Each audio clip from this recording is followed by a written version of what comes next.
नागपूर चंद्रपूर मुख्य मार्गावरील बाळासाहेब ठाकरे प्रवेशद्वारासमोरील मुख्य चौकात ट्रकने दुचाकी स्वाराला धडक दिल्याने त्याचा उपचारादरम्यान मृत्यू झाल्याची घटना आज सोमवार दुपारी 1:30 वाजता घडली.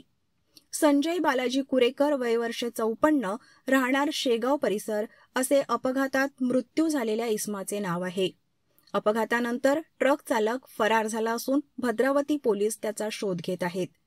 ट्रक क्रमांक MH30 VD 4181 नागपूरवरून चंद्रपूरच्या दिशेने जात होता. त्याचवेळी दुचाकी क्रमांक MH34 7822 वर संजय कुरेकर बस स्थानक सर्व्हिस रोडच्या प्रवेशद्वाराकडे वळण घेत असताना ट्रकने त्यांना जोरदार धडक दिली. यामध्ये ते गंभीर जखमी झाले. तातडीने त्यांना जिल्हा रुग्णालय चंद्रपूर येथे हलवण्यात आले. मात्र उपचारादरम्यान त्यांचा मृत्यू झाला. अपघातानंतर ट्रक चालक घटनास्थळावरून फरार झाला आहे. भद्रावती पोलिसांनी ट्रक जप्त केला असून चालकाचा शोध घेतला जात आहे. पुढील तपास सुरू आहे.